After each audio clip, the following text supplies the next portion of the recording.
Salut, c'est Bruno.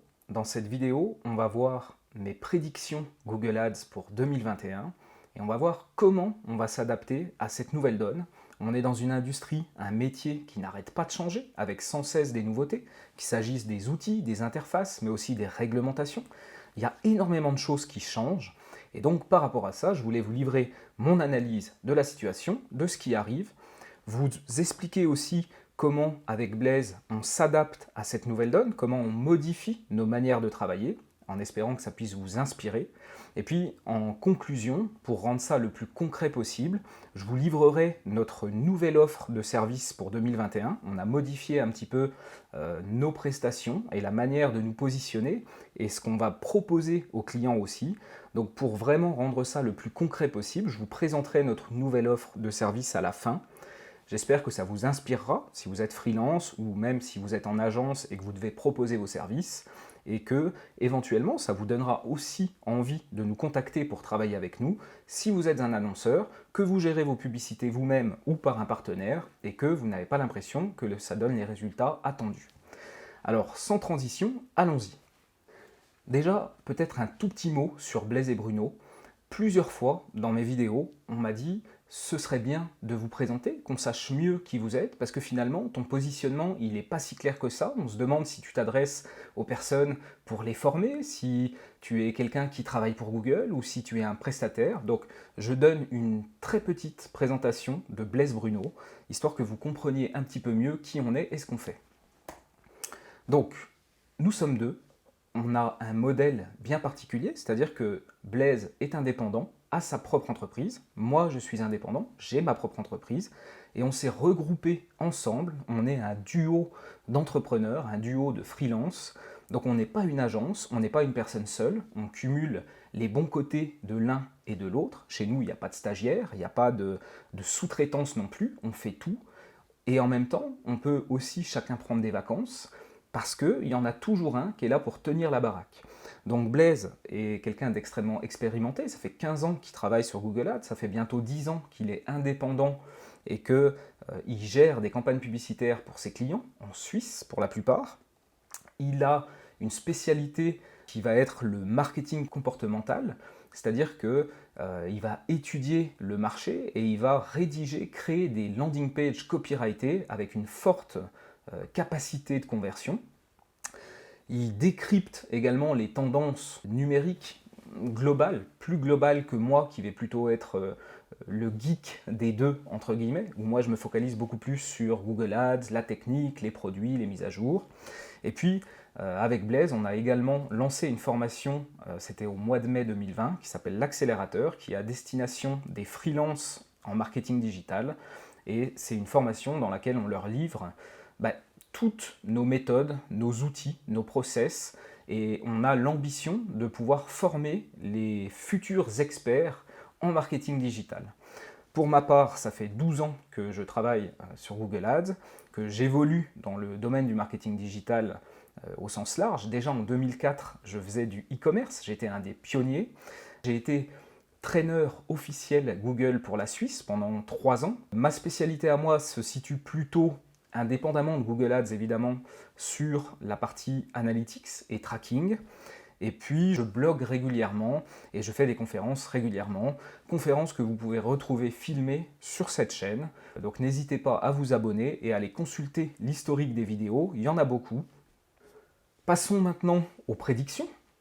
Donc pour moi, il y a vraiment 4 grandes tendances qui vont être observables en 2021. La première, c'est toujours plus de campagnes et de fonctionnalités black box. Qu'est-ce que ça veut dire? Ça veut dire que Google va continuer à développer de nouveaux types de campagnes multi-réseau au détriment des campagnes mono-réseau. Alors, qu'est-ce que ça veut dire concrètement? Je vous donne un exemple. Google vient de lancer en bêta, c'est très récent, ça doit faire 1 mois ou 2, un nouveau type de campagne qu'ils appellent Performance Max. Et là où elle est multi-réseau, c'est qu'elle va diffuser à la fois en search, mais aussi sur YouTube, mais aussi en display, sur Gmail, sur Discover et dans les applications. Donc finalement, Contrairement à avant, où on choisissait de faire des campagnes pour la recherche, des campagnes shopping, des campagnes Gmail, des campagnes display, finalement, tout ça est en train de disparaître, cette capacité de cibler des réseaux de manière unilatérale, et on se retrouve de plus en plus avec des campagnes qui vont cibler tous les réseaux et qui vont être complètement automatisées, c'est-à-dire qu'on va avoir du smart bidding qui est obligatoire, c'est déjà le cas pour toutes leurs campagnes smart, où on ne peut plus faire de l'enchère manuelle notamment, et puis pour cette campagne Performance Max, donc smart bidding obligatoire avec un objectif de vente, de lead gen ou d'acquisition de nouveaux clients. Donc toujours plus de campagnes black box entre guillemets. Dans la même lignée, on a récemment appris que les campagnes Gmail autonomes s'étaient terminées à partir de 2021, donc on ne pourra plus faire des campagnes qui ciblent Gmail uniquement.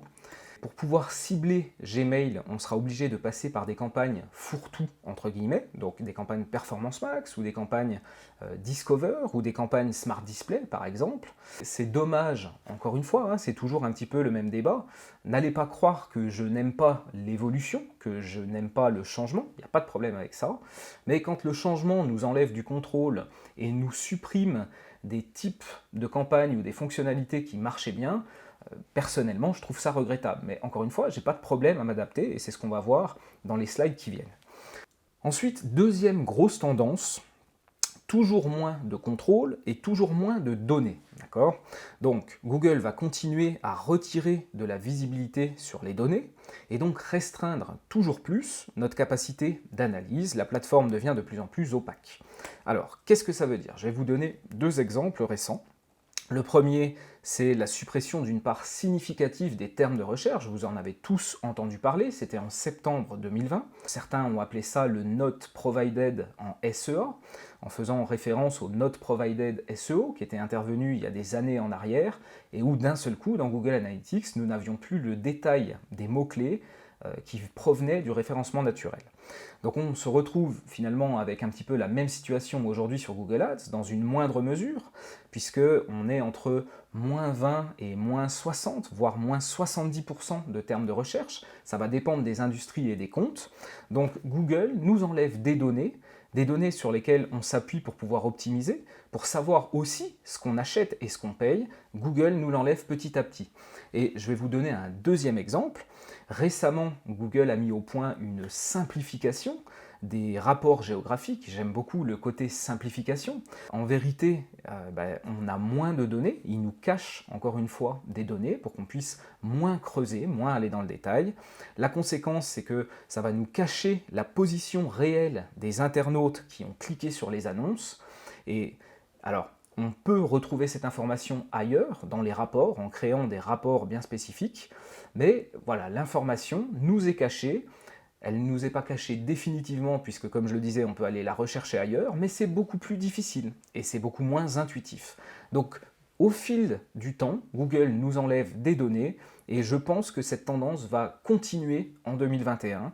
Sans doute que les termes de recherche, la proportion cachée va augmenter, c'est pas impossible, et puis sans doute qu'il va y avoir encore d'autres choses qui vont changer et qui vont nous enlever de la capacité d'analyse. Donc ça, c'est une tendance à prendre en compte également.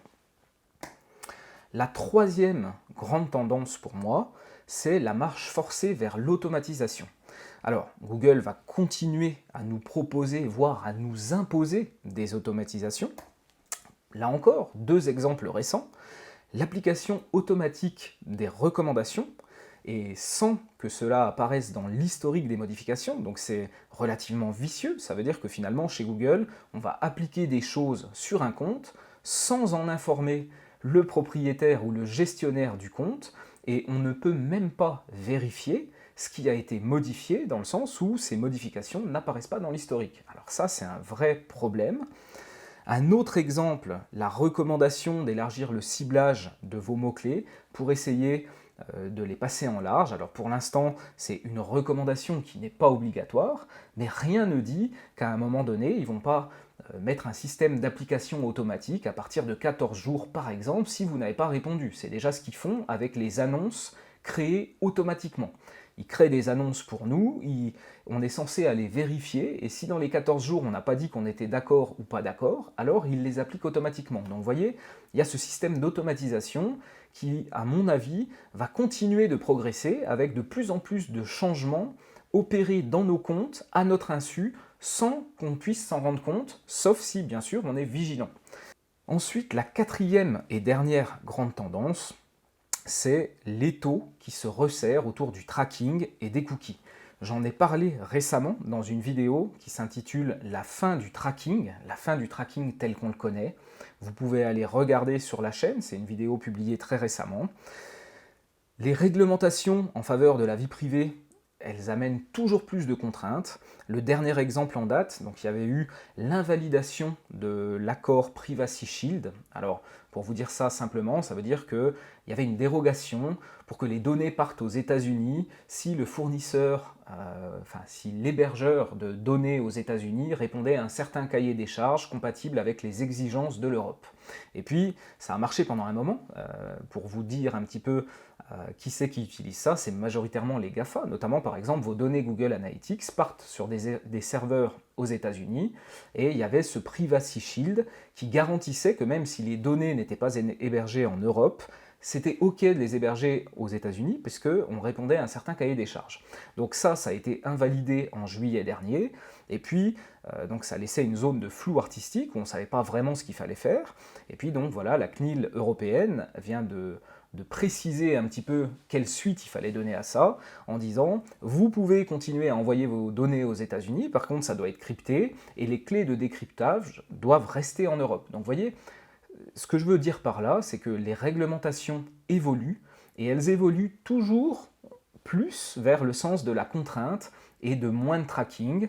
Donc c'est une tendance qui est là depuis un moment, qui continue de s'amplifier, c'est là pour durer, et il va falloir faire avec encore plus en 2021, et ça a inévitablement un impact sur notre activité, puisqu'on fait des campagnes qui sont censées générer des résultats qu'on est censé mesurer, mais de plus en plus, la mesure de ces résultats est difficile et compliquée pour bien des raisons. Les réglementations, c'en est une, et puis la deuxième grosse contrainte par rapport à ce tracking, c'est la croisade des navigateurs. Là encore, j'en parlais dans cette vidéo sur la fin du tracking.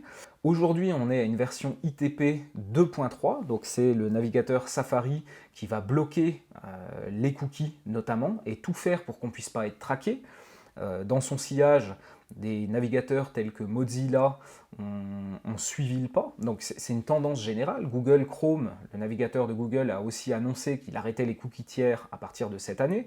Donc les navigateurs sont un des acteurs incontournables de la vie privée de plus en plus, et ils nous mettent des bâtons dans les roues, entre guillemets. Je pense que ça ne va pas s'arrêter. Je pense que cette année, on pourrait voir un ITP 2.4, voire 2.5, pourquoi pas. Et il y a une nouvelle tendance récente qui est de faire du tracking côté serveur. C'est une tendance que je vous invite à vous renseigner sur Google. Vous pouvez par exemple taper Google Tag Manager côté serveur, et vous verrez que c'est une nouvelle manière de penser le tracking, où finalement plutôt que d'envoyer des données en direct à des tiers tels que Facebook ou Google, on va les envoyer sur un serveur à nous et ensuite du serveur les envoyer chez eux. Malheureusement, certains pensent que c'est un subterfuge momentané où on va pouvoir récupérer des capacités de tracking et pouvoir aller, entre guillemets, un petit peu à l'encontre des réglementations, et puis pouvoir duper les navigateurs et récupérer de la capacité de tracking. Personnellement, je pense que c'est une erreur. Je pense que si ça se démocratise et que des mauvaises pratiques sont mises en place, il ne faudra pas longtemps aux adblockers et aux navigateurs pour mettre à jour leur fameux ITP et arrêter, bloquer, empêcher ce processus-là. Et puis les réglementations liées à la vie privée évolueront dans ce sens aussi. Je pense sincèrement que le temps du tracking et des cookies tel qu'on l'a connu, c'est fini et qu'il va falloir s'adapter. Dernier point par rapport à cette tendance, au-delà de la mesure des conversions et du fait qu'on va être capable de moins en moins de mesurer les résultats des campagnes, en tout cas par le biais des cookies, forcément, on a un problème qui est lié au remarketing aussi, puisque les audiences de remarketing sont basées sur des cookies. Les cookies sont soit refusés à l'entrée, soit supprimés extrêmement vite par les navigateurs. Donc le remarketing tel qu'on le connaît, d'un point de vue publicitaire, basé sur des audiences et des cookies, tout ça, à mon avis, on est à la fin, gentiment, et il va falloir trouver d'autres moyens, c'est ce qu'on verra un petit peu plus tard, pour pouvoir continuer à recibler les gens, à les toucher encore et encore après un premier contact. Voilà ce que je pouvais dire pour les 4 grandes tendances qui vont dominer 2021 à mon avis. Maintenant, on va voir les conséquences. Quelles sont les conséquences de ces choses-là pour vous, pour nous? Il va falloir qu'on réinvente la manière dont on structure et on optimise nos campagnes. Donc sur des comptes où on va avoir jusqu'à 75% de termes de recherche qui convertissent, qui sont cachés désormais, ça devient vraiment compliqué de pouvoir analyser les termes de recherche, identifier des termes de recherche qui sont bons et qu'on va vouloir isoler, segmenter nos campagnes par intention de recherche. Ça devient extrêmement compliqué. Aujourd'hui, on se rend compte qu'il y a plusieurs typologies de comptes. La première, c'est le compte ancien, entre guillemets, qui a été créé avant septembre 2020, qui a de la donnée, et sur lequel on peut toujours travailler comme on le faisait jusqu'à très récemment. On comprend les termes de recherche qui cartonnent, on va les isoler dans des groupes d'annonces bien spécifiques, avec une annonce très précise, avec une landing page très précise. Ça, c'est ce qui marchait le mieux jusqu'à présent, en tout cas de notre point de vue avec Blaze. Et puis ça, désormais, quand on est sur un compte récemment créé, c'est-à-dire après 2020, et ce fameux Not Provided SEA, et qu'en plus on est dans une industrie où on nous cache 60-70% des termes de recherche, alors pouvoir segmenter et avoir des campagnes très précises par intention de recherche, aujourd'hui on se rend compte que ça ne marche plus sur ces typologies de comptes-là, on a vraiment de la peine, donc il va falloir trouver une autre manière de faire nos campagnes sur des comptes comme ceux-ci. Et puis si vous vous rappelez bien ce que je viens de vous dire par rapport aux tendances, pour moi, c'est des choses qui vont augmenter. Il y a encore des comptes où on a seulement, entre guillemets, 20% des termes de recherche qui sont supprimés, mais je pense qu'au fur et à mesure de 2021, la norme devrait monter à 50%, peut-être plus. C'est un pari, c'est mon avis, mais je pense que ça va être le cas, et que Google, par cette manœuvre, va nous obliger toujours plus à devoir nous adapter et à ne plus faire de la segmentation et à passer par de l'automatisation et des enchères en smart bidding. On va reparler de tout ça. Donc il faut réinventer notre manière de structurer les campagnes et de les optimiser, et puis on pourrait même parler de réinventer notre métier, ce qui est drôle puisque finalement chaque année c'est un petit peu la même réflexion. Il faut nous réinventer chaque année parce qu'on est dans une industrie qui n'arrête pas de bouger et qui évolue sans cesse. Ensuite, évidemment, par rapport à ce que j'expliquais, et notamment les automatisations de Google Ads, des automatisations qui pourraient devenir de plus en plus forcées, eh ben, ça nous oblige évidemment à jouer contre la concurrence. On fait de la publicité, donc on se bat contre les concurrents, on est dans un système d'enchères, et puis on est aussi dans un système de comparaison, où les gens regardent notre offre, regardent celle des concurrents.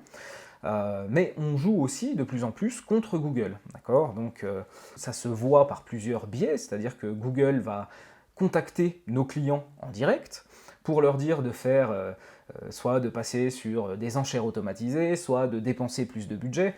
Malheureusement, voilà, c'est conseillé, si on peut les appeler comme ça, je les appellerais plutôt des vendeurs, mais c'est un autre débat, appellent nos clients et leur font mettre en place des choses qui bien souvent vont favoriser Google, mais pas forcément le client.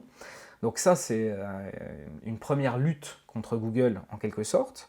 Après, ces histoires de recommandations qui sont appliquées automatiquement sans même qu'on soit notifié et sans même qu'on puisse le voir dans l'historique, là c'est pareil. Finalement, on peut avoir un compte qui marche très bien, puis d'un seul coup il marche pas bien, puis on analyse, on se rend compte qu'il y a un truc qui a été modifié, on ne sait pas qui c'est qui l'a modifié, on ne voit pas qu'il apparaît dans l'historique. Donc ça nous met aussi des bâtons dans les roues pour faire notre métier correctement. Merci Google.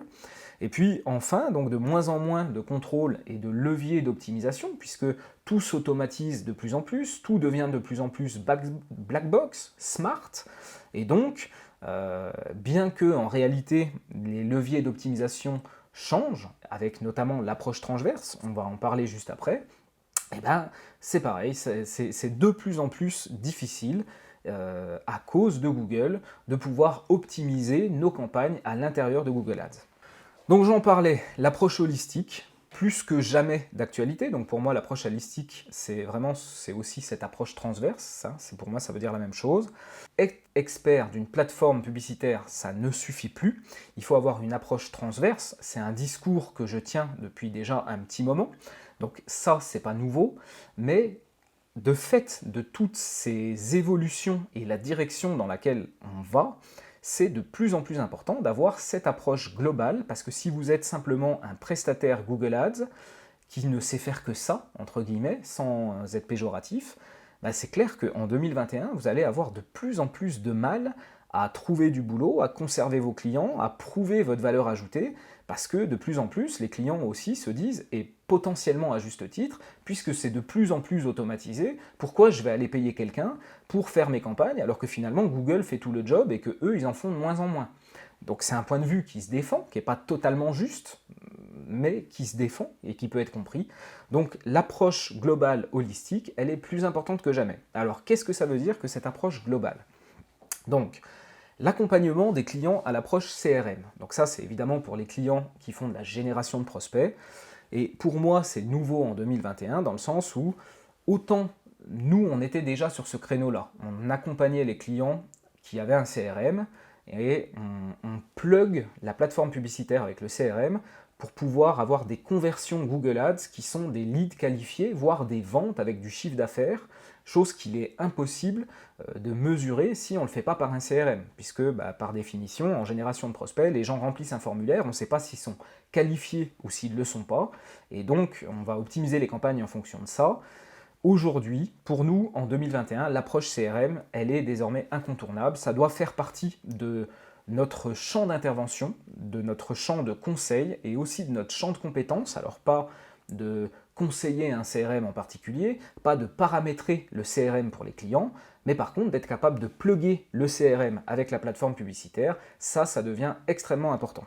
Ensuite, l'accompagnement à l'étude de marché. Donc là, c'est pareil, on se rend compte avec le temps et l'expérience que la plupart des clients, ils vont avoir une idée, soit c'est une idée un peu lumineuse qui est sortie de leur tête, soit ils vont créer un business parce qu'ils ont l'intuition, ils ont vu que ça existait ailleurs, qu'il n'y en avait pas dans leur zone géographique et que donc ils vont pouvoir réussir à en vivre parce qu'ils seront le prestataire de cette activité-là dans sa zone géographique, il n'y a pas de concurrence pour l'instant, c'est merveilleux. Le problème, c'est que la plupart du temps, une entreprise ne connaît pas vraiment ses clients et que donc, c'est à nous, marketeurs, de pouvoir faire cette étude de marché, de bien comprendre les clients, de manière à pouvoir faire du copywriting, créer des pages de vente avec une haute capacité de conversion, des pages de vente basées sur ce que pensent les clients, leurs problèmes, leurs besoins profonds, les triggers émotionnels qu'il y a derrière et qui n'expriment pas forcément et qui ne comprennent même pas forcément eux-mêmes. Donc ça, c'est à nous, en tant que marketeurs, de le découvrir, de l'analyser et ensuite de pouvoir retranscrire tout ça sur une page de vente qui va vendre vraiment. La mise en place d'un tracking impeccable, évidemment dans la limite des réglementations, et on a vu que les réglementations sont de plus en plus contraignantes, donc il faut avoir un tracking impeccable. Une capacité d'analyse forte des données analytics pour faire évoluer les pages et le site web. Ça veut dire quoi? Ça veut dire que on fait une hypothèse au départ, une hypothèse éclairée, puisqu'on a étudié le marché, on le comprend parfaitement, on sort une landing page, mais cette landing page n'est sans doute pas la meilleure qu'il est possible d'avoir. Et on ne peut pas le savoir tant qu'on n'analyse pas et qu'on ne fait pas de l'itération, de l'A/B test. Donc ça, c'est pareil, il faut avoir des compétences en analyse de données, notamment analytics, pour pouvoir comprendre ce qui marche et ce qui ne marche pas, et faire évoluer les pages ou les sites web des clients, de sorte à ce que le taux de conversion progresse au fur et à mesure, pas seulement à l'intérieur des campagnes publicitaires, mais aussi par le biais de l'augmentation des taux de conversion sur le site et sur les pages. Un autre point, c'est la connaissance pointue des plateformes publicitaires, avec de plus en plus, on y reviendra, une compréhension profonde sur le fonctionnement des algorithmes et comment on va devoir dresser, entre guillemets, les algorithmes, comment on va devoir les encadrer pour qu'ils puissent faire leur travail le mieux possible. Et mine de rien, c'est des compétences importantes, des compétences nouvelles, qui doivent absolument être acquises, puisque dans un monde où on n'aura plus le choix que de passer par des enchères algorithmiques, il faut comprendre comment ça réagit, il faut les ressentir. Voilà, ça c'est une nouvelle compétence à développer. C'était déjà le cas en 2020 pour ceux qui décidaient d'aller sur une approche complètement algorithmique. Avec Blaise, ce n'était pas notre cas, on était encore plutôt old school. Désormais, Google ne nous laisse plus vraiment le choix. Donc, ok, il n'y a pas de problème avec ça, on va s'adapter. Et une des adaptations, c'est vraiment de bien comprendre comment fonctionnent ces algorithmes. Enfin, l'accompagnement des clients à l'approche emailing, voire mieux encore marketing automation.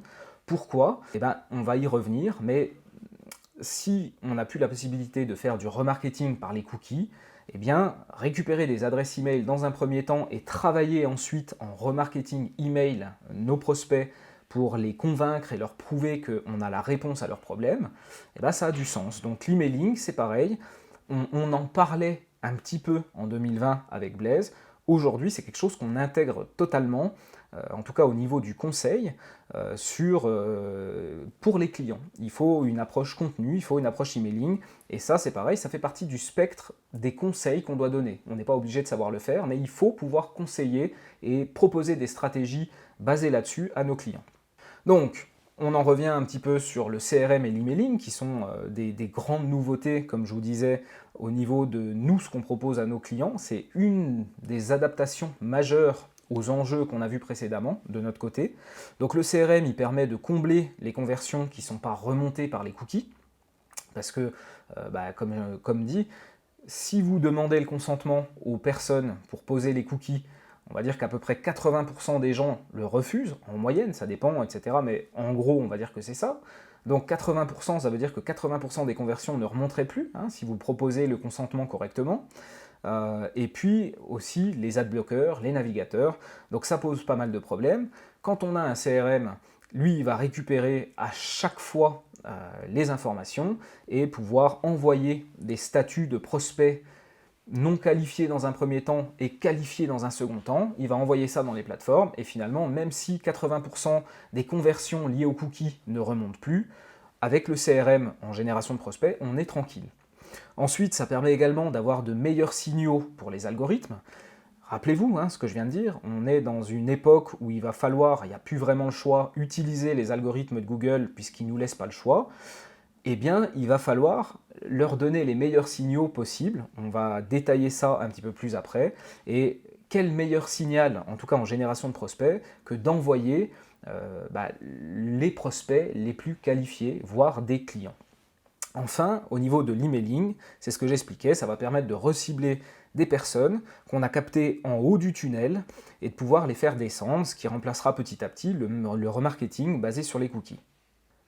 Alors, comme toujours, il va falloir s'adapter. Maintenant, la question c'est comment. Donc là, je ne prétends pas détendre la vérité, je ne prétends pas vous dire voilà ce que vous devez faire. Ce que je veux vous transmettre ici, c'est ce que nous, avec Blaise, on fait et notre manière de nous adapter.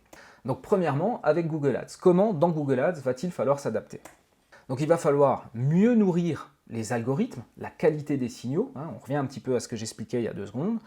Donc puisqu'on n'a pas le choix et que maintenant on doit utiliser les algos, comment le faire dans les meilleures conditions? Alors, la qualité des signaux, c'est vraiment ce qui est le plus important. À mon avis, ça date de fin 2018. J'en parlais déjà dans plusieurs articles de blog que les algorithmes avaient changé. Il fut une époque où plus on avait de conversions et plus les algos étaient performants.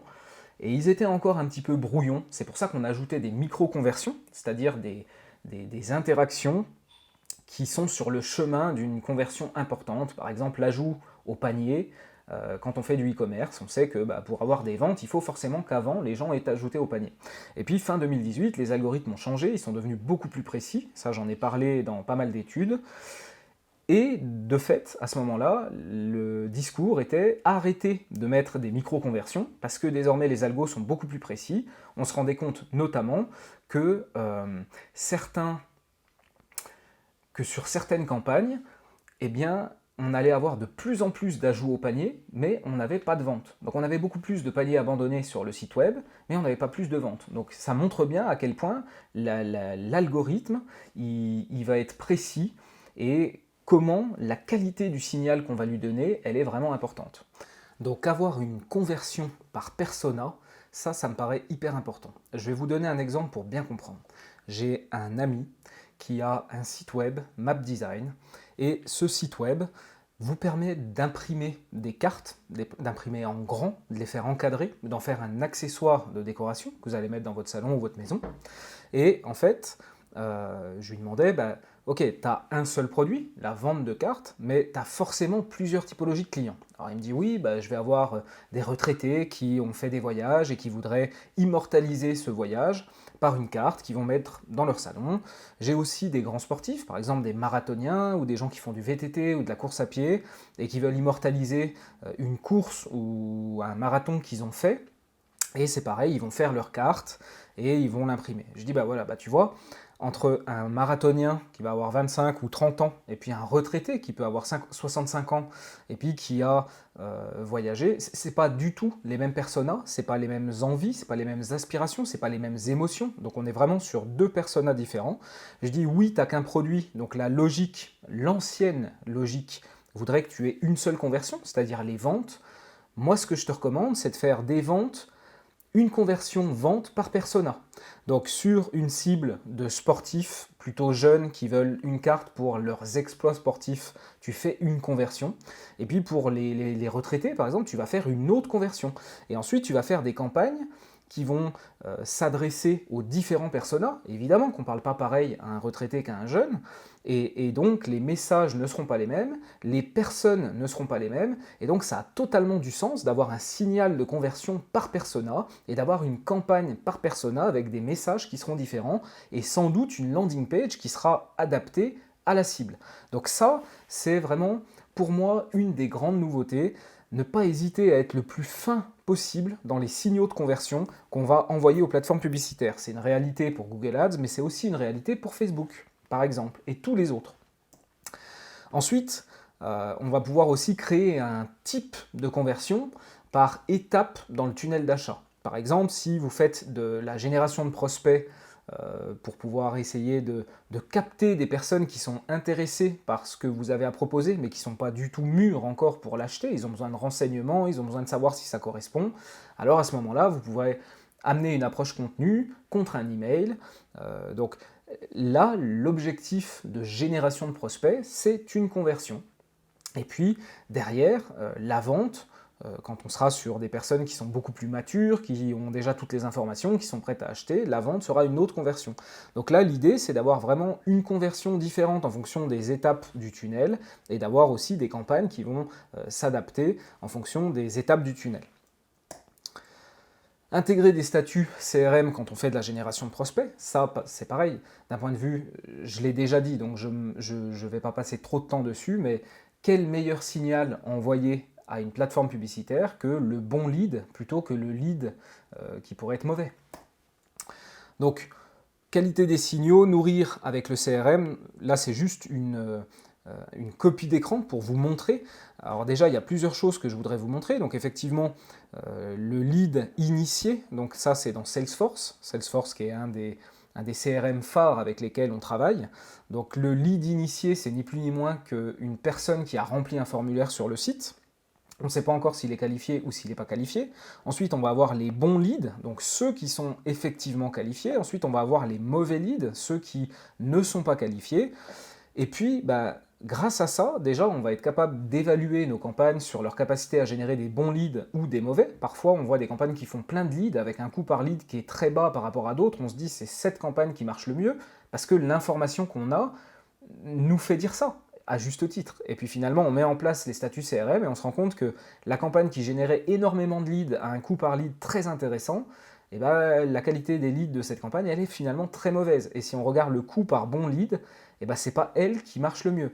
Donc, grâce à des analyses comme celle-ci, qu'on met en place pour de nombreux clients, que ce soit avec Salesforce, Zoho ou bien d'autres CRM, on voit qu'au cours du temps, à force de regarder les bonnes métriques, vous voyez comment finalement le nombre de bons leads en bleu ne cesse d'augmenter et comment le coût par bon lead en rouge ne cesse de baisser. Vous voyez, c'est ça toute la puissance d'envoyer les meilleures informations à l'intérieur de la plateforme pour optimiser en fonction de ça. Ensuite, une autre astuce, c'est de créer plusieurs comptes pour un même client. Aujourd'hui, on est en test, on a un gros client qui fait du complément alimentaire et on avait un compte pour l'ensemble des ventes de tous ces produits. Et finalement, aujourd'hui, on a fait un test, on a fait une approche segmentée, on a pris ces 5 meilleurs produits. Aujourd'hui, on en est là, mais on avait commencé simplement par le meilleur produit au départ pour voir un petit peu. Et on se rend compte que d'avoir placé sur un compte bien spécifique, avec une conversion bien spécifique qui correspond aux ventes de ce produit, qui correspond quelque part à un persona aussi, eh bien, on a des meilleurs résultats que quand on avait ça sur un compte global noyé au milieu de tous les produits. Alors on en revient un petit peu à ce que j'expliquais avant, le fait que plutôt que d'avoir une seule conversion de transaction, eh bien là, on se retrouve avec une conversion de vente par produit. Et ça nous permet de vraiment avoir des meilleurs signaux pour chacun des produits, chacun des personas. Et on a été encore plus loin, justement, avec cette approche où on s'est dit, OK, un produit égale un compte, et comme ça, l'historique des données de ce compte-là ne se rapporte qu'à un persona bien précis et à un produit bien précis. Et nos tests actuels ne sont pas encore totalement terminés, mais on peut dire que les premiers résultats montrent que cette approche est meilleure que celle d'avant et que donc on va systématiser ça pour nos clients. C'est-à-dire on pourrait avoir un compte global pour 95% du catalogue et puis ensuite des micro-comptes pour vraiment les meilleures ventes, les meilleurs produits. Ainsi et comme ça, on a vraiment la pureté au niveau de l'historique, la pureté au niveau des signaux de conversion, et ça marche mieux. Les résultats sont supérieurs. Dernier point, donc créer une campagne par conversion, ça je l'ai un petit peu évoqué avant, donc plutôt qu'une campagne générique avec plusieurs conversions, on va utiliser, vous voyez ici à l'intérieur de l'interface, dans les paramètres pour la campagne, on va venir définir une action spécifique de conversion pour cette campagne, c'est-à-dire que les conversions qui apparaîtront dans cette campagne ne seront que celles-là, même si ça en génère d'autres, les signaux pris en compte ne seront que ceux-là. Donc ça, c'est extrêmement important. Voilà comment on va vraiment mieux nourrir les algos par rapport aux signaux et mieux utiliser ça. Donc je vous remets là juste ici un article que Blaise avait écrit, c'était en 2018, en mai 2018, et on voit que déjà à l'époque on disait « nous allons devenir tous dresseurs d'intelligence », donc ça résume relativement bien la manière dont nous devons nous adapter en tant qu'êtres humains au fait de bosser avec des algorithmes et de les guider dans la meilleure direction.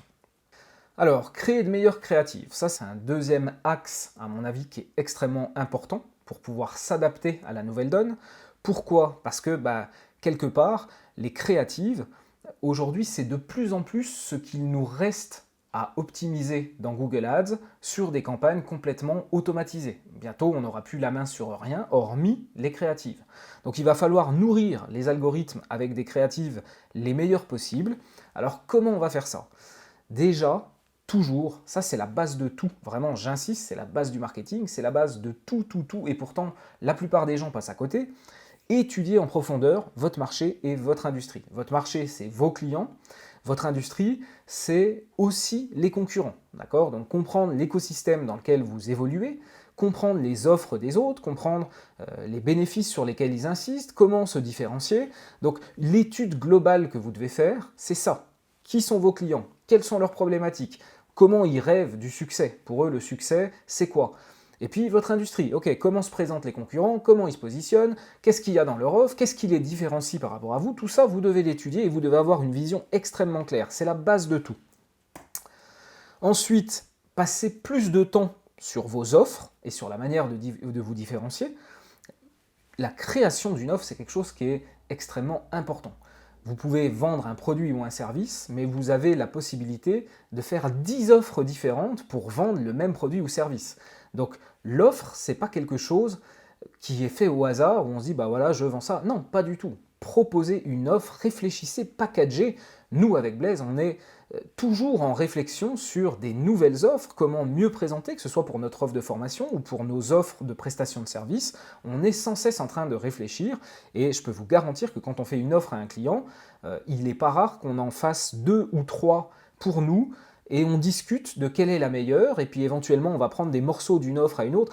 Travaillez vos offres, c'est hyper important et du coup, différenciez-vous grâce à vos offres. L'ensemble de ces deux choses-là, le fait de bien comprendre le marché, l'industrie, et d'avoir créé une super offre qui vous différencie, Ça vous permet de pouvoir retravailler vos annonces du coup, et à l'intérieur de vos annonces, vous allez avoir votre différenciation, les mots du client, et là vous avez des annonces qui sont extrêmement percutantes. Donc retravaillez vos annonces, incluez-y également les mots-clés si c'est possible pour les clients finaux, et surtout des phrases clés qui sortent de la bouche de vos clients. Ça c'est vraiment quelque chose qui marche. Exploitez les annonces responsives dès maintenant. Bientôt, il n'y aura plus le choix. Alors, les annonces responsives, on les aime ou on les aime pas. Moi, j'aurais plutôt tendance à pas tellement les aimer parce que finalement, on va donner plein de messages à Google, mais on ne sait pas les combinaisons qui marchent le mieux et qui résonnent. C'est Google qui s'en occupe et il garde cette information de son côté. Moi, j'aimais beaucoup le savoir parce que ça me permettait aussi d'apprendre de ce côté-là quelles sont la conjonction de messages qui marchent le mieux et ça me permettait aussi d'améliorer ensuite derrière mes landing pages. Maintenant, cette information, rappelez-vous, grande tendance, Google garde de plus en plus de données pour lui, donc voilà, on est en plein dedans. Utilisez les annonces responsives, bientôt il n'y aura plus le choix, et apprenez dès maintenant comment elles réagissent, et faites au mieux avec ça. Un autre grand point d'adaptation, donc, c'est apprendre à décrypter et à hacker, entre guillemets, les algorithmes. Donc il y a une grosse différence entre gérer les enchères manuellement et les laisser gérer par Google. Les algos, ils ont des comportements qui sont bien spécifiques, qu'on doit apprendre à décoder. Comment est-ce qu'ils réagissent au changement? Est-ce que leurs buts sont-ils uniquement ceux décrits? Donc commencez avec un CPA plus haut que votre objectif ou un retour sur investissement plus faible si vous utilisez par exemple une stratégie d'enchère CPA cible ou ROAS cible. Donc jusqu'à plus ou moins 50%. Alors ça peut faire peur, on peut se dire mais attends, si je dois avoir un CPA de 20 maximum et que je mets un CPA de 30 au démarrage, je vais payer beaucoup plus cher et ça ne va pas être rentable. Oui, c'est vrai, vous avez totalement raison. Mais c'est vrai pour une période courte. Et ensuite, la tendance va s'inverser. On va voir ça tout de suite après. Donc commencez plus haut que ce que vous voulez obtenir. Ensuite, donnez suffisamment de budget à la campagne. Alors, pour du ROAS cible, on n'a pas de marqueur. Par contre, pour des campagnes au CPA cible, on dit, par exemple, si votre CPA cible, c'est 50 balles, alors il faudrait avoir un budget journalier de 100 balles, 2 fois cet objectif-là. D'après mon expérience, c'est vrai quand même que ça, c'est une bonne pratique. Après, il n'empêche que j'ai des clients qui n'ont pas le budget pour faire ça. Alors, on est en budget limité. Ça met peut-être un peu plus de temps à ce que l'algorithme comprenne et que les signaux s'accumulent, mais ça marche aussi. Donc dans un monde parfait, vous doublez le budget par rapport au CPA, et si vous n'avez pas la possibilité de le faire, vous faites comme vous pouvez. Diminuez votre CPA cible au fur et à mesure du temps, ou alors augmentez le retour sur investissement cible, de manière inversement proportionnelle au nombre de conversions. Je vais vous donner un exemple, ça va être beaucoup plus clair. Ajustez régulièrement les CPA à la baisse ou les retours sur investissement à la hausse jusqu'à ce que vous puissiez trouver le point de rupture, le point optimal, celui où la rentabilité pour vous elle est maximum. Alors à ce moment-là, il y a de fortes chances que la campagne elle va tanker, c'est-à-dire ça va diminuer, ça va s'arrêter. Du coup, vous connaîtrez le point jusqu'où vous pouvez aller en termes de rentabilité avec l'algorithme et les créatives qu'il a actuellement. Et à ce moment-là, vous allez revenir un petit peu en arrière en vous disant « Ok, je veux du volume et en même temps, je sais que le meilleur compromis en termes de coût par acquisition ou en termes de retour sur investissement, c'est ça. » Je vous donne un exemple pour que ce soit plus concret parce que peut-être je vous ai perdu. Donc, vous voyez ici un exemple. Donc, on est dans le cas d'un client qui fait de l'immobilier. Son métier, c'est de récolter des prospects qui ont un bien et qui souhaiteraient le vendre. Ça, c'est vraiment son core business, comme la plupart des personnes qui sont dans l'immobilier. Son objectif, c'était d'avoir des prospects aux alentours de 50 francs maximum, et il est content. On a commencé, donc là on doit être aux alentours de 70 balles à peu près, donc vous voyez, les premiers prospects nous coûtent 70. Alors, c'est ce que je vous disais tout à l'heure, lui il veut 50, très vite il a été inquiet en me disant « mais attends, tu respectes pas l'objectif, là on les achète à 70 balles, nous on t'avait dit 50, est-ce que tu peux faire quelque chose ?» Alors je lui ai dit, oui, t'inquiète pas, on est sur des campagnes algorithmiques, donc il faut attraper de la traction avec les signaux de conversion, et plus il va y en avoir, plus je vais baisser. Ton objectif c'est 50, je suis sûr que je pourrais les avoir en dessous, et les 70 balles qu'on paye dès maintenant, et ben t'inquiète pas, ça va s'équilibrer rapidement. Donc au final, au fur et à mesure du temps, j'ai fait exactement ce que je vous ai décrit, c'est-à-dire que au fur et à mesure où les conversions ont commencé à arriver, j'ai pu commencer à baisser le CPA progressivement. Donc vous voyez, ici on est à peu près à 70 balles, là on doit arriver gentiment vers 50 balles, qui était son objectif. Et puis de fil en aiguille, j'ai continué à baisser, jusqu'à des moments de rupture. Vous voyez ici, j'ai vu que j'avais été vraiment bas, du coup il n'y a plus de lead, il n'y a plus de clics, il n'y a plus rien, la campagne s'arrête. Je reviens, je teste, voilà, on est vraiment dans le test, on se dit ok, ça marche, ça marche pas, et puis finalement, vous voyez, aujourd'hui on a un coût par prospect de 23 francs, alors que son objectif c'est 50, c'est-à-dire qu'on les achète 2 fois moins cher, donc pour lui la rentabilité elle est maximum, il est extrêmement content. Voilà, par un exemple particulier, l'enseignement général qu'il faut tirer par rapport aux algorithmes. Les algorithmes, c'est comme ça que ça fonctionne. Au début, ils ont besoin d'oxygène, et au fur et à mesure, on va pouvoir les étriller, on va pouvoir les tordre le plus possible, jusqu'au moment où ils nous diront « bah non, là j'arrive plus, vraiment t'as trop abusé, je peux plus ». Et alors à ce moment-là, on connaîtra la limite à laquelle il ne faut pas aller, et on reviendra un tout petit peu en arrière pour obtenir les meilleurs résultats possibles, dans la limite de ce que l'algorithme peut faire. Voilà. Et puis après, il y a évidemment d'autres variables à prendre en compte. Qu'est-ce qui se passe quand il y a du volume qui augmente d'un coup, quand il y a de la saisonnalité, etc. Quand je vous parle de bien comprendre, décrypter, ressentir les algos, c'est tout ça dont je parle. Et ça, c'est des compétences qu'il faut absolument que vous acquériez, aussi bien chez Google Ads ou chez Facebook, peu importe. Ils ont tous des algos désormais. Et notre métier devient de plus en plus de comprendre ça, de ressentir ça et de s'adapter, de cadrer l'algo et lui donner les bonnes directions. Donc juste pour en finir, voilà, parfois il vaut mieux créer une nouvelle campagne que s'acharner. Ça c'est pareil, c'est quelque chose qui est pas forcément facile à comprendre. On lance une campagne, ça prend pas, ça marche pas, on s'acharne, ça ne marche pas. On relance la même campagne, on fait une copier-coller, on relance la même et là ça marche et ça explose. C'est les algorithmes. Ne me demandez pas pourquoi, on ne sait pas, mais c'est comme ça. Si vous essayez une campagne que ça ne marche pas, parfois ça vaut la peine de l'arrêter, de l'en faire une copie, de la relancer et de voir si on obtient les mêmes résultats, ce qui n'est pas forcément le cas à chaque fois. Donc, structurer les campagnes pour les algos. Donc là, on est pareil, dans une nouvelle adaptation. Il va falloir structurer nos campagnes différemment. Un algo, il a besoin d'un maximum de données. Plus le dataset est grand et mieux l'algorithme peut faire son travail. C'est notamment la raison pour laquelle les campagnes display ou les campagnes vidéo en smart bidding, elles fonctionnent généralement mieux que les campagnes de recherche parce que l'inventaire, il est beaucoup plus grand. Ce qu'il faut comprendre, c'est qu'un algorithme, son métier, c'est d'aller sélectionner certaines choses parmi un ensemble vaste. Et plus il a de données de conversion, plus il a une idée précise de ce qu'il doit aller chercher. Et plus l'univers est vaste, et mieux il fait son travail. C'est pour ça, notamment, par exemple, que chez Facebook, ils vous disent, quand vous avez assez de signaux dans le pixel, vous ne ciblez plus. Vous ciblez tout le monde, et l'algorithme, il est tellement puissant qu'il ira chercher les bonnes personnes.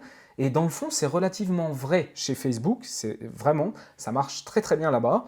Et par conséquent, il faut bien que vous compreniez ce principe. Là, on est vraiment dans le côté conceptuel de la chose. Plus l'inventaire est grand, plus l'algorithme doit aller chercher parmi énormément de données, et mieux il va faire son travail. Et en parallèle, plus il a de signaux de conversion, plus il a un historique, un dataset qui va définir ce qu'il doit aller chercher, et plus il sera performant aussi.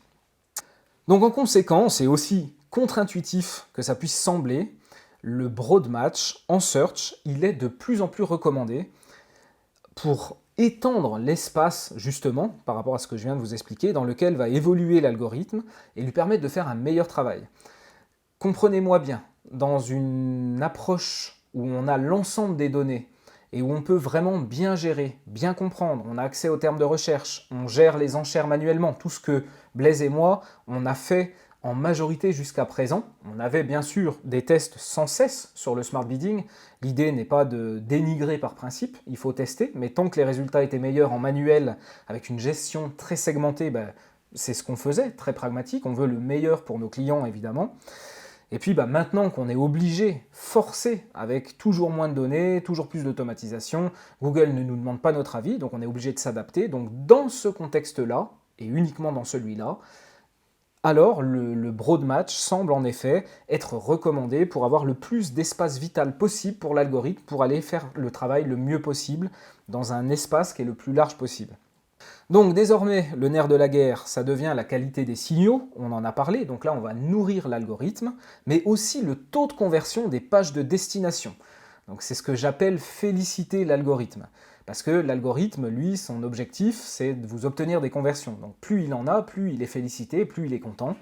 Là où je veux en venir par rapport au côté félicitation de l'algorithme, c'est que dans des campagnes en smart bidding, on se rend compte que de plus en plus, les parts d'impression que Google vous donne, elles vont être très corrélées à votre taux de conversion. Plus le taux de conversion va monter, et plus l'algorithme va vous diffuser vos publicités. Donc là, j'en donne deux exemples. C'est une corrélation, c'est pas une cause, parce qu'on est sûr de rien, mais malgré tout, en termes de corrélation, elle est forte. Et dans ces deux exemples, on voit que les tendances se suivent, et c'est deux exemples parmi beaucoup d'autres. Donc, plus votre taux de conversion augmente, plus Google vous diffuse dans des campagnes qui sont gérées avec des enchères smart. Donc, plus le taux de conversion augmente, plus on est diffusé. Mais comment on fait pour augmenter le taux de conversion? Le taux de conversion, il est lié à la pertinence. Ça, c'est pareil, c'est des choses que je raconte depuis peut-être 5 ou 10 ans.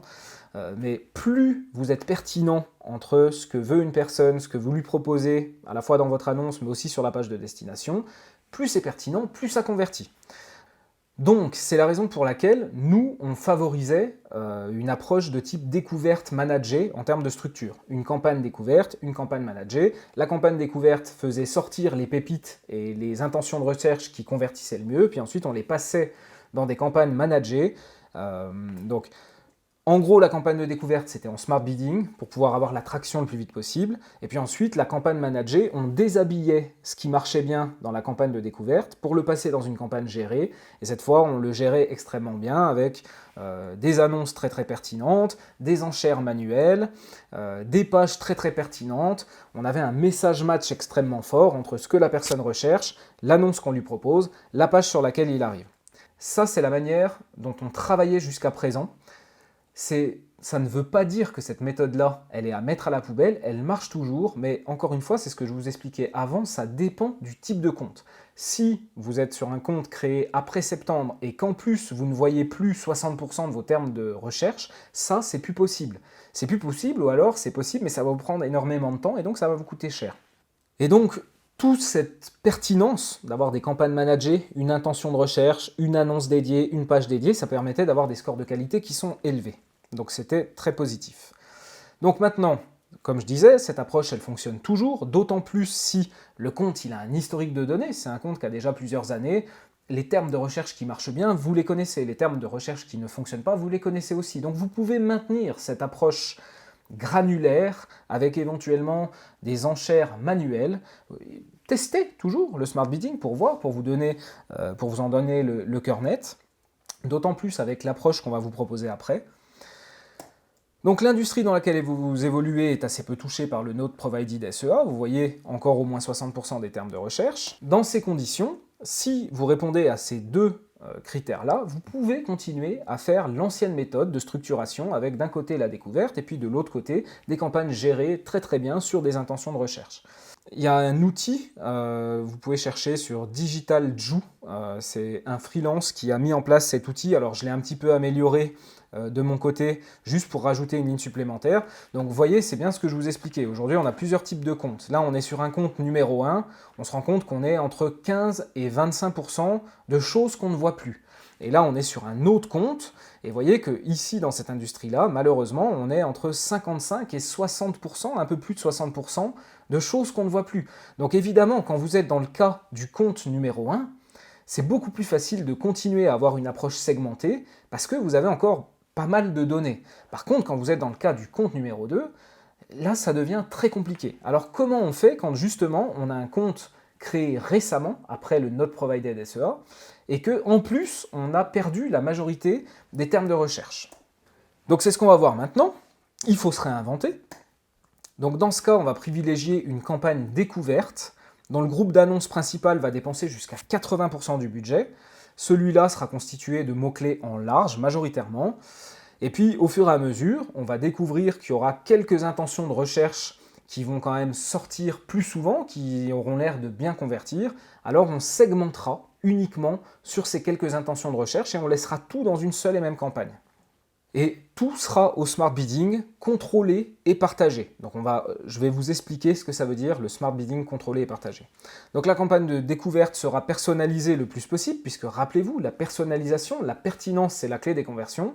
mais on va plus pouvoir le faire pareil. Cette fois, on va utiliser tout ce qu'il est possible d'utiliser comme personnalisation dynamique. Donc on va faire des personnalisations dynamiques des landing pages. Si par exemple on a un système comme Unbounce ou peu importe le logiciel de landing page que vous utilisez, quasiment tous aujourd'hui proposent de faire de la personnalisation dynamique, c'est-à-dire que vous avez une seule page, mais vous allez faire varier des éléments de cette page en fonction de certaines choses. Par exemple, la requête tapée, il y a plein de moyens de faire varier ça. Donc la campagne sera personnalisée avec des landing pages dynamiques et des ad customizers. Donc là, je vous renvoie sur deux articles que j'ai écrits.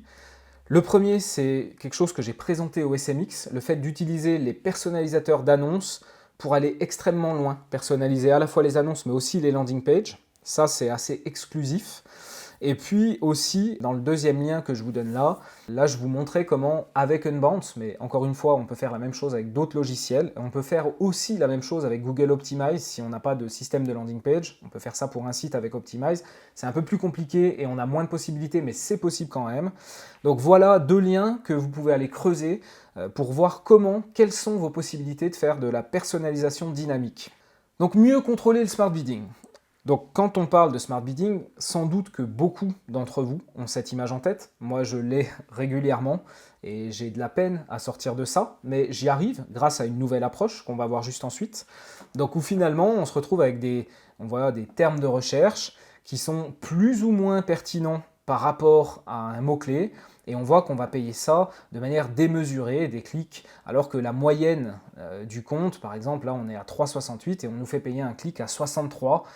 Voilà, ça c'est des choses qui donnent la rage contre Google, contre le smart bidding, et qui du coup ne nous encouragent pas à l'adopter. Alors, puisque maintenant on arrive à ce moment où on est plus ou moins obligé de le faire, on a analysé, réfléchi, testé énormément, et on en est arrivé à des conclusions que c'est possible de l'utiliser différemment, de manière contrôlée et partagée. Alors je vous montre ça tout de suite. Donc ces débordements de coûts par clic se produiront encore et encore si vous n'y prenez pas garde. Mais alors comment est-ce que vous allez pouvoir éviter ça pour tirer uniquement le meilleur parti des enchères automatiques? Premièrement, utilisez si possible des enchères en portfolio plutôt que de les mettre au niveau de la campagne avec un capping du CPC. Ça veut dire quoi? Ça veut dire que par exemple, vous allez définir un CPA cible, je veux qu'une conversion me coûte 50 balles maximum, mais je mets une limite d'enchères au niveau du CPC. Je lui dis voilà, tu fais ce que tu veux, tu gères les enchères, tu me trouves des conversions pour 50 balles, c'est ton métier, mais je ne veux pas que tu ailles acheter des clics à un prix qui est démesuré. Je ne veux pas que tu ailles m'acheter des clics au-delà de 2 euros. Alors évidemment, Google, lui, nous dit qu'il faut laisser la marge complète de manœuvre à l'algorithme pour qu'il puisse aller acheter les clics vraiment très chers si c'est nécessaire, parce que c'est les meilleurs clics. Moi, dans mon expérience, ce que je vois, c'est qu'en capant le CPC, on a des meilleurs résultats. Ça nous évite d'avoir ces trucs complètement délirants, des CPC qui crèvent le plafond, et de profiter en même temps du smart bidding. Donc, utilisez, si possible, des enchères qui vont permettre d'avoir un capping des CPC. Donc, c'est disponible pour les stratégies CPA cible et ROAS cible. Ensuite, vous allez partager ces stratégies dans le plus de campagnes possible. C'est le concept des stratégies portfolio. Quand on met en place des stratégies d'enchères sur une campagne, c'est une stratégie d'enchères pour cette campagne. Maintenant, on a la possibilité de créer des enchères portfolio, c'est-à-dire au niveau du compte, et on va pouvoir appliquer cette stratégie bien spécifique à plusieurs campagnes. Rappelez-vous ce que je vous disais avant, plus l'inventaire est large, et mieux c'est. Ensuite, pour la stratégie maximiser les conversions, ce que nous, on se rend compte, c'est qu'elle marche dans l'ensemble plutôt bien, mais à deux conditions. Première condition, faites attention si vous avez des budgets qui sont élevés. Plus votre budget est élevé, plus Google est tenté d'aller vous faire payer les CPC de manière élevée, sans doute trop élevée, sans que ce soit justifiable, à mon sens, c'est juste une opinion. Et puis, faites attention à maximiser les conversions dans des industries où les CPC sont élevés. Par exemple, des industries comme le crédit, où un clic va être entre 10 francs suisses ou 10 euros, et encore, ça va entre 10 et 20 parfois. Dans des industries comme celle-là, avec maximiser les conversions, il y a un fort risque que vous puissiez payer les clics vraiment très très cher, de manière démesurée.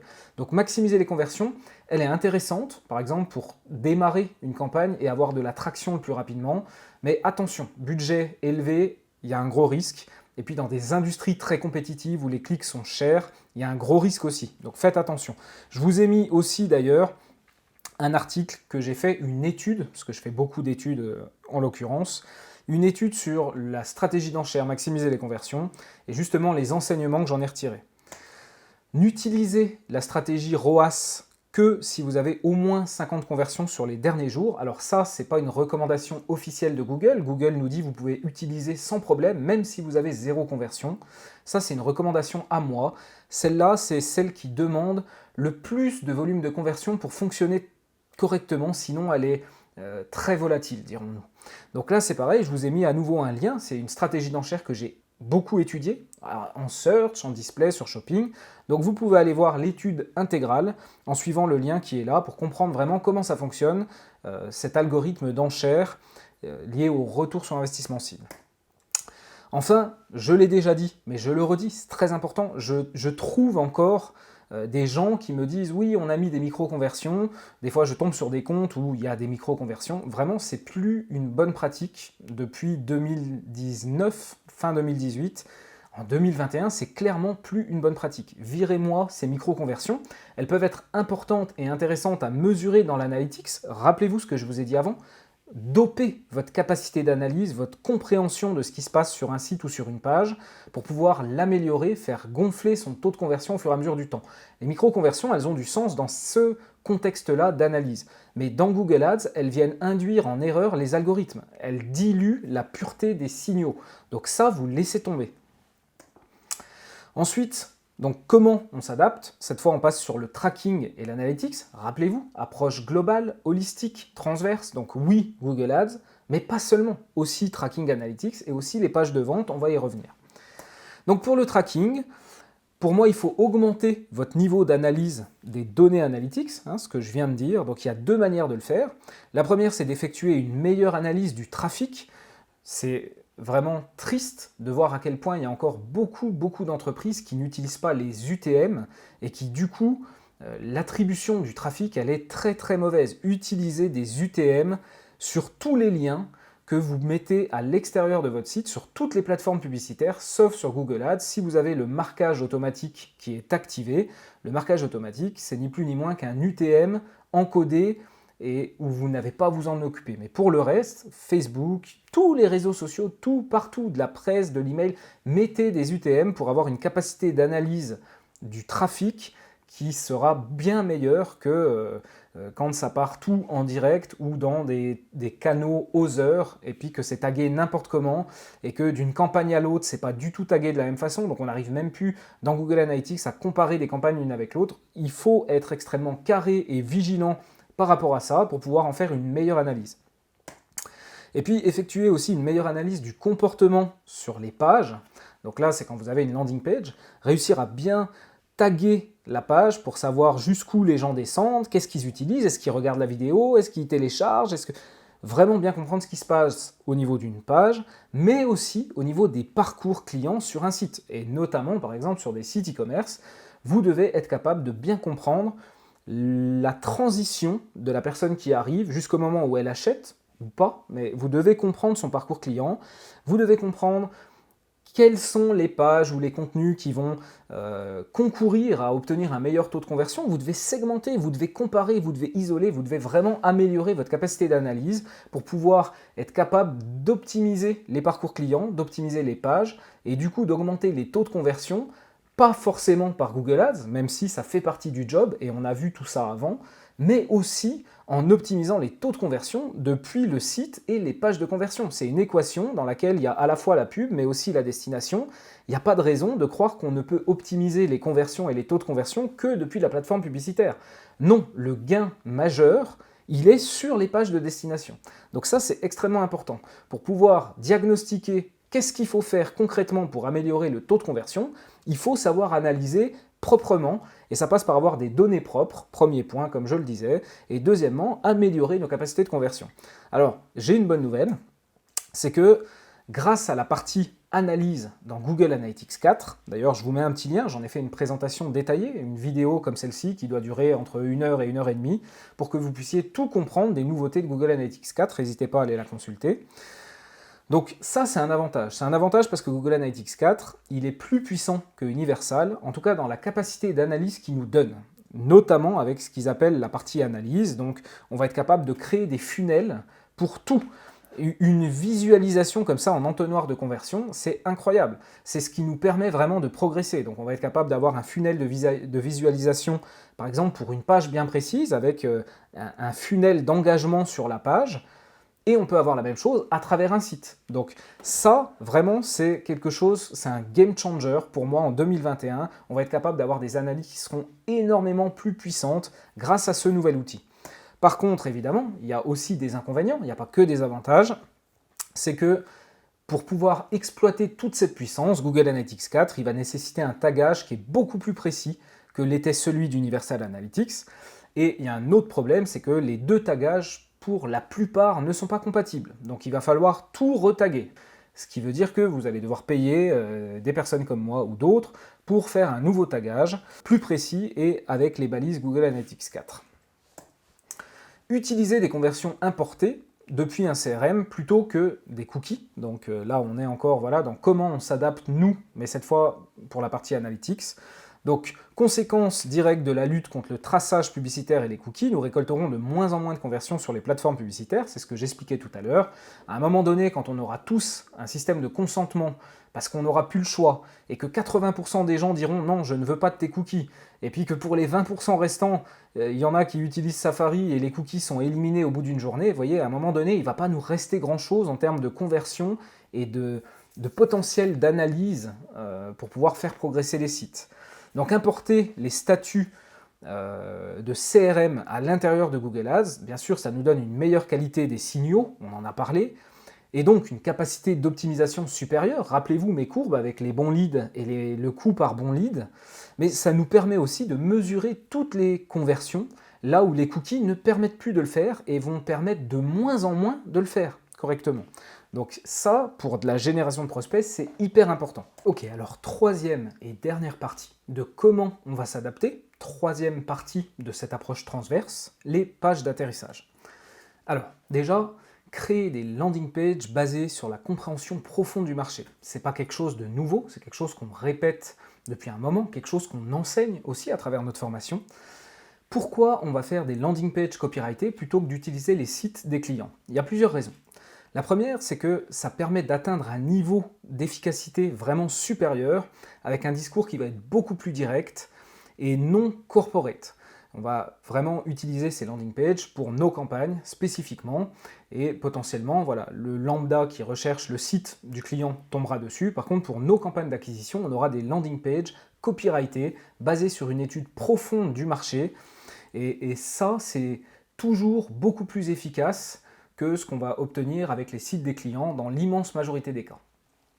Ça permet aussi d'aller frontalement et d'adresser les vrais besoins qui sont souvent non exprimés. C'est tout l'intérêt, j'ai envie de dire, de l'étude du marché, parce qu'on va comprendre ce qui se passe au niveau inconscient. Souvent, les gens vont exprimer un besoin, je veux acheter ça parce que ça, mais quand on analyse et qu'on étudie vraiment le marché à travers des dizaines de personnes, on va se rendre compte que elles vont souvent dire la même chose, d'un point de vue conscient, elles veulent le produit ou le service pour quelque chose, mais d'un point de vue inconscient, on sent qu'il y a quelque chose d'émotionnel derrière, et on sait que nos prises de décision sont basées plutôt sur des émotions que sur de la rationalité, et par conséquent, on va aller détecter et comprendre quels sont les facteurs émotionnels qu'il y a derrière une décision d'achat, et on va pouvoir les adresser à travers la copie qu'on va mettre sur nos landing pages.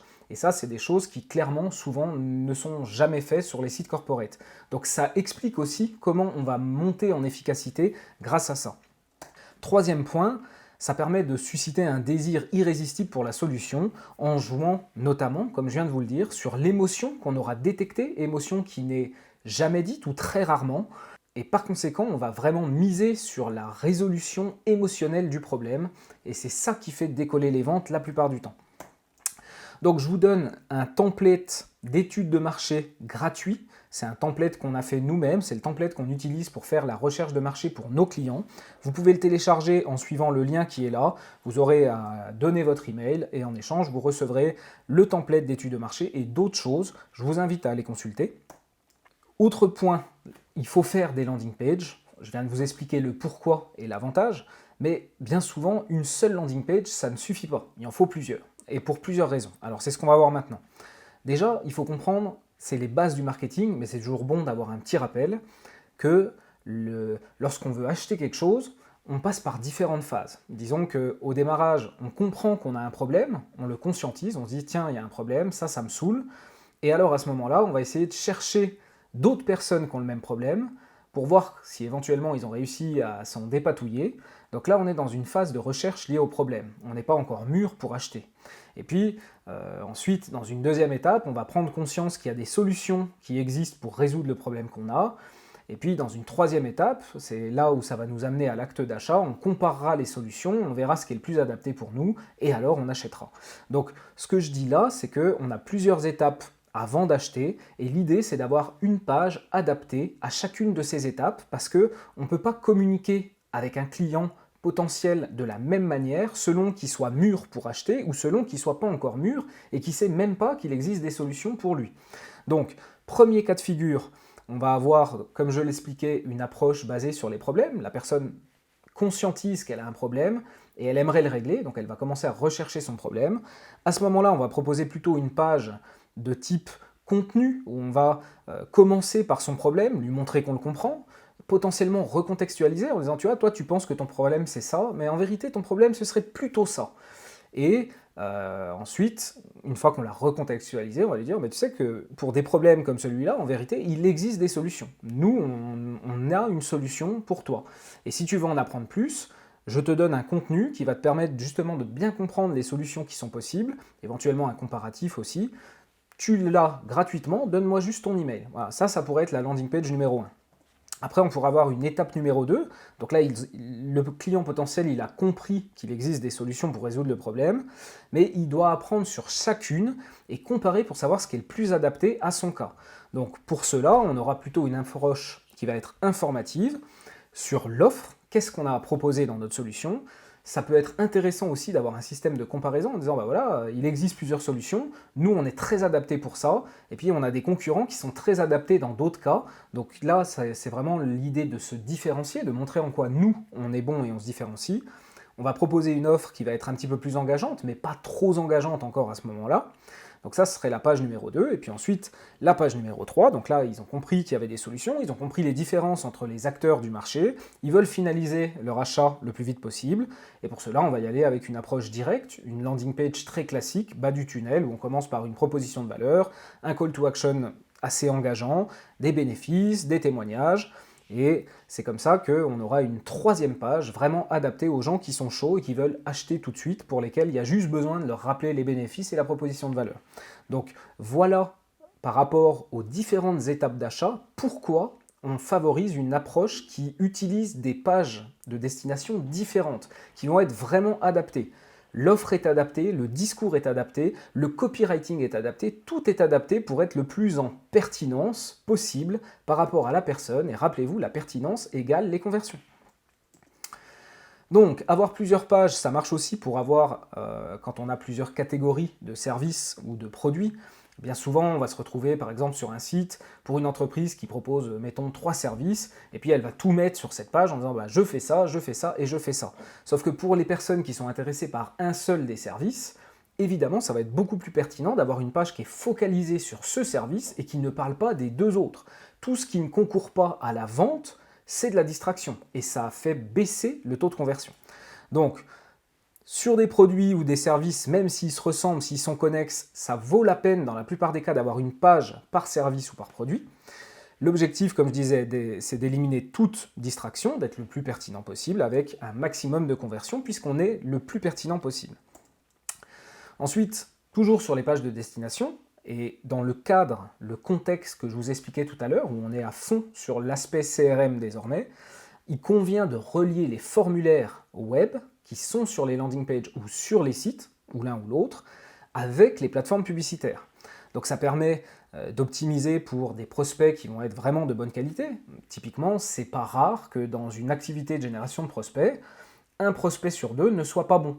Soit il y a des fausses informations, soit finalement il ne se rendait pas du tout compte du prix. Je me rappelle d'un client dans l'aviation privée où finalement beaucoup de prospects qui contactaient, quand ils les avaient au téléphone et qu'ils leur annonçaient le prix, les gens tombaient des nues en disant « Oh, bah c'est marrant, je pensais que c'était un petit peu plus cher qu'un vol commercial, mais j'aurais jamais pensé que c'était 20 fois le prix. » Bah si, et ça, c'est des prospects qui sont donc pas qualifiés.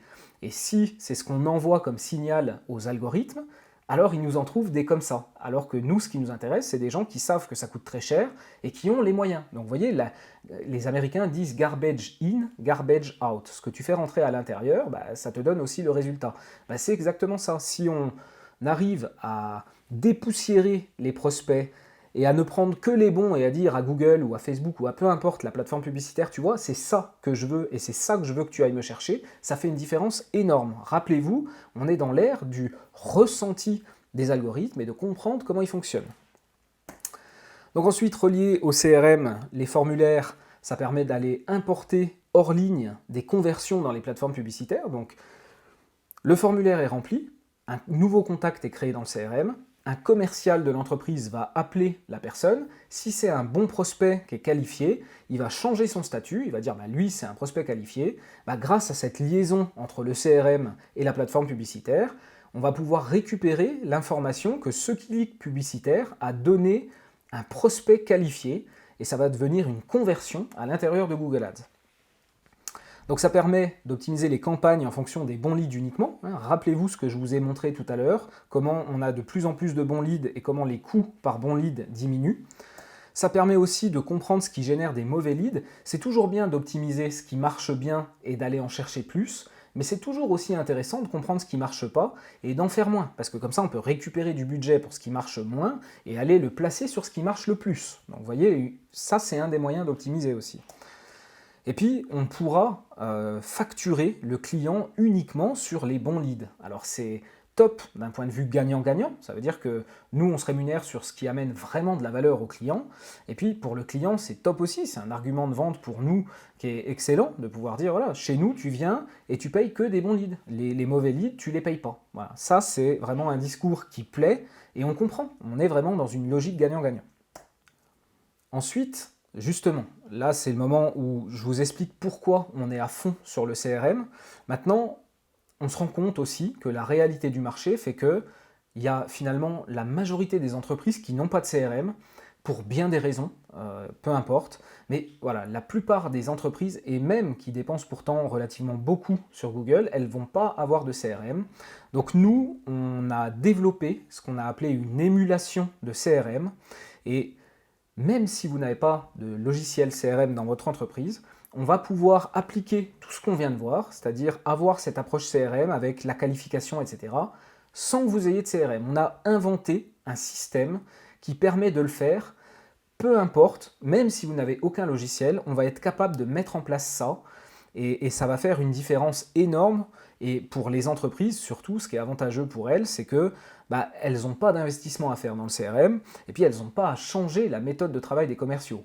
On sait que la résistance au changement dans les entreprises, c'est un blocage qui revient très souvent, et on sait aussi que, par exemple, voilà, des commerciaux qui ont une habitude de travailler, à partir du moment où on va leur dire il faut que tu mettes un CRM et que tu changes complètement ta méthode de travail, il va y avoir des résistances, ça va prendre du temps, potentiellement ça ne va pas être fait correctement. Donc notre idée à nous, c'est d'amener à toutes les entreprises une approche CRM sans pour autant qu'elles aient à changer leur méthode de travail ou à investir dans un logiciel CRM. Donc aujourd'hui, ça c'est quelque chose qui existe en 2021 chez nous. Si vous venez comme client et que vous faites de la génération de prospects et que vous n'avez pas de CRM, c'est pas pour autant que vous n'aurez pas tous les bénéfices qu'on a présentés avant. Le fait de ne payer que pour des bons leads et d'avoir l'optimisation intégrale uniquement sur les bons leads. Donc la proposition de valeur de Blaise et Bruno en 2021, je vous en parlais en tout début de vidéo et je vous disais voilà, si vous êtes prestataire, freelance ou en agence, ça peut vous intéresser parce que, alors moi personnellement, j'adore aller regarder les offres de mes concurrents, c'est toujours intéressant parce qu'il y a de la recherche, de l'innovation, qu'est-ce qu'il y a de bon chez eux dont je pourrais m'inspirer et éventuellement améliorer encore ou faire à ma sauce. Donc je pense que ça peut vous intéresser si vous êtes prestataire, et puis si vous êtes client potentiel, comme ça vous permet de bien comprendre ce qu'on fait et qu'est-ce que c'est notre offre. Donc déjà un petit mot sur les clients que nous recherchons. On ne travaille pas avec tout le monde. Pour être sincère, on refuse à peu près 8 à 9 clients sur 10 parce que on n'est que deux, on n'a pas de stagiaires, on fait tout nous-mêmes et puis on a des standards d'exigence qui sont assez élevés parce qu'on connaît tellement notre marché, on connaît tellement les types de clients avec qui on fait vraiment des résultats de malade et qui sont hyper contents qu'on se focalise uniquement sur cela. Alors ça veut dire quoi? Ça veut dire que on fait du e-commerce, on a des clients en e-commerce, d'ailleurs notre plus gros client est un e-commerce, mais ce n'est pas forcément ce qu'on recherche pour autant. Nous, ce qu'on recherche, c'est plutôt des gens qui sont dans la génération de prospects, ne serait-ce justement parce qu'on a inventé cette émulation CRM et qu'on a un vrai avantage compétitif. Donc on est plutôt sur des personnes, des entreprises qui vont faire de la génération de prospects. Ensuite, vous investissez idéalement au moins 3 000 francs ou 3 000 euros par mois, parce qu'en dessous de ça, on sait que ça met du temps pour obtenir les résultats, pour pouvoir faire des analyses correctes, dans une perspective où nous, quasiment la plupart de nos clients sont des clients qu'on facture à la performance, il faut qu'il y ait un niveau de dépense qui soit suffisamment élevé pour avoir suffisamment de résultats et que ça justifie notre travail et nos honoraires. Et puis, vous avez réalisé au moins 300 000 francs ou 300 000 euros de chiffre d'affaires en 2020. Maintenant, au niveau de la proposition, donc accompagnement complet à l'approche CRM pour les clients en lead gen. Donc on va synchroniser Google Ads avec le CRM de l'entreprise s'il y en a un qui existe. Et s'ils n'ont pas de CRM, on va mettre en place notre système d'émulation CRM. Et ça permet du coup de profiter de la facturation à la performance sur des prospects qualifiés uniquement. Et ça fait une différence fondamentale. Ensuite, l'étude de votre marché. Donc on va aller vraiment chercher à comprendre les besoins non exprimés, la vision du succès pour les clients, les points les plus importants dans votre offre, mais aussi dans celle des concurrents. Et là, je ne parle pas de qu'est-ce qui est important dans votre offre et celle de vos concurrents, de votre point de vue à vous, mais vraiment du point de vue des clients. C'est ça qui fait toute la différence. Il y a des clients pour qui certains bénéfices, ils ont une valeur beaucoup plus importante que d'autres, et il convient donc de le savoir pour pouvoir prioriser et appuyer toujours plus fort sur les bénéfices et les caractéristiques qui sont les plus importants pour votre marché. Ce qui va nous permettre, évidemment, c'est la suite logique d'aller copywriter, de créer des pages de vente à haute capacité de conversion, plusieurs pages, comme je l'ai expliqué avant, en fonction du niveau d'avancement, de maturité dans l'acte d'achat, en fonction des produits et des services. Donc, création des landing pages, la mise en place d'un tracking impeccable, parce que créer des pages c'est bien, mais il faut mesurer les interactions qu'il y a dessus, dans la limite des réglementations, toujours pareil. Donc nous, les technologies qu'on utilise, c'est Google Tag Manager et Google Analytics 4, le nouveau Google Analytics. Ensuite, on va aller donc sur l'analyse en profondeur des données analytics pour faire évoluer les pages ou le site web. Donc on prend une approche itérative, c'est ce que j'expliquais tout à l'heure, visant à augmenter le taux de conversion sur tous les aspects. Le taux de conversion, là où on a le plus gros gain incrémental, c'est sur les pages de destination. Mais pour comprendre ce qu'il faut faire pour augmenter le taux de conversion, il faut analyser. Et pour analyser correctement, il faut avoir fait le tagage correctement. Donc vous voyez, on va sur l'intégralité de ce spectre-là. Et puis, évidemment, la gestion complète de vos campagnes Google Ads publicitaires, avec la possibilité d'une prise en charge de notre part du budget Google. On a des clients pour qui c'est nous qui payons le média, dans le respect de la loi, là encore, la loi Sapin notamment. Et puis, dernier point, pareil, nouveauté de cette année, un accompagnement à l'approche emailing et marketing automation. Donc là, ce n'est pas des choses que nous, on va mettre en place, mais c'est un peu comme le CRM. Le CRM, on fait la liaison avec votre CRM existant, où on met en place une émulation CRM, mais sur le cas de CRM existant, on ne va pas aller paramétrer le CRM des clients. Et sur l'approche emailing, c'est pareil, on ne va pas aller paramétrer un logiciel d'emailing, par contre, on sera là dans le cadre stratégique, en disant, ok, le prospect, on le touche à cet instant-là, il est encore dans une phase de problème, il va nous laisser son email pour récupérer ce contenu, et ensuite, par rapport à ça, pour pouvoir l'amener progressivement dans son choix, sa décision d'achat, voilà les informations qu'il faut qu'il ait, et tout ça, ce n'est pas des choses qu'on invente, c'est des choses qu'on aura trouvées dans notre étude de marché. Vous voyez, c'est tout un process, Et par rapport à ça, donc, on pourra conseiller en disant, voilà, là, pour ces personnes-là, il faut 3 à 4 emailing. Dans chacun des emailing, il faudrait qu'il y ait ça, ça, ça. Et ensuite, nous, on peut mettre en relation une entreprise dont le métier est de faire de l'emailing ou du marketing automation selon les moyens du client pour pouvoir aller plus loin là-dessus. Donc on va être vraiment dans le conseil sur cette dernière phase. Voilà, c'est tout pour cette vidéo d'aujourd'hui. J'espère que ça vous a plu. N'hésitez pas à laisser des commentaires et à ouvrir le débat. Je réponds quasiment, si ce n'est à tous les commentaires, donc allez-y, volontiers. Pour ne rien louper des prochaines vidéos, abonnez-vous. J'en profite aussi pour vous adresser mes meilleurs vœux pour cette année 2021 qui s'annonce riche en changements et donc en opportunités. À bientôt.